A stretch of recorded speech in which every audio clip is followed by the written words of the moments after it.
2 piece 250, ভালো ভালো colour আছে, 2 পিস 250। কে সামনে রেখে নতুন পোশাক আর প্রিয়জনের জন্য কেনাকাটায় ব্যস্ত নগরবাসী। বড় বড় শপিং মলের পাশাপাশি স্বল্প আয়ের মানুষের ভরসা এখন ফুটপাতের বাজার। রাজধানীর বিভিন্ন এলাকায় ফুটপাত জুড়ে বসেছে অস্থায়ী দোকান। ত্রিফল টাঙিয়ে বাস স্ট্যান্ড কিংবা সড়কের ধারে ঝুলছে পাঞ্জাবি, শার্ট, থ্রি পিস, জুতা আর নানা ধরনের ঈদের পোশাক। কম দামের কারণে এখানে ভিড় করছে স্বল্প এবং মধ্যবিত্ত আয়ের ক্রেতারা। কেনাকাটা আলহামদুলিল্লাহ ভালো যাচ্ছে। এখন তো যেহেতু শেষের দিকে এই জন্য একটু ক্রাউডটা অনেক বেশি। তবে আমি আলহামদুলিল্লাহ আমার যা যা প্রয়োজন ছিল তাতে আমি সবকিছু কিনে ফেলেছি অলরেডি। প্যান্ট, তারপর হচ্ছে গেঞ্জি।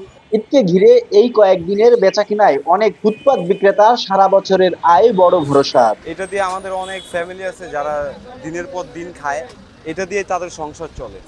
যেমন আমার পুরো ফ্যামিলিটা চলে আমার এটা দিয়ে। তো এইখানে যদি আমাদেরকে একটা ভালো একটা ব্যবস্থা করে দিত তাহলে আমরা মানে আর কোনো ভেজালে পড়তাম না। রাস্তায় দোকান দেওয়া তো ঠিক না অবশ্যই। আমরা তো ঘুরে বেড়া কি করব ভাই, আমরা তো খাইতে হবে, না খায় তো আর টাকা যাবে না। তবে ফুটপাত জুড়ে অস্থায়ী বাজার বসানোর ভোগান্তিতে পড়েছেন পথচারীরা। অনেক জায়গায় হাঁটার জায়গা না পেয়ে মানুষকে নামতে হচ্ছে মূল সড়কে।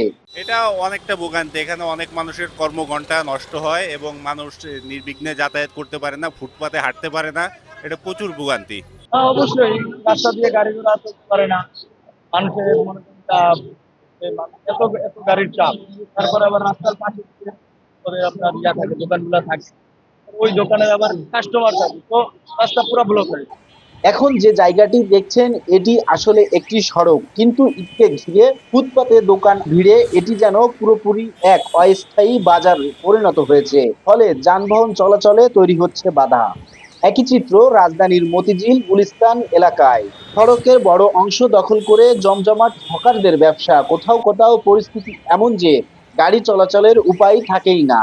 ফুটপাতে এই আয়ের বাজার যেমন অনেক আয়ের উৎস, তেমনি নগর ব্যবস্থাপনায় তৈরি হচ্ছে নতুন চ্যালেঞ্জ।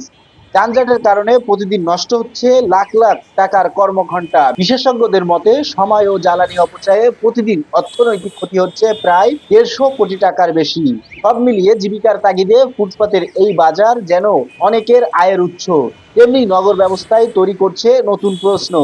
কিভাবে জীবন জীবিকা ও নগদ শৃঙ্খলার মধ্যে আনা যাবে, এটা এখন সময়ের দাবি।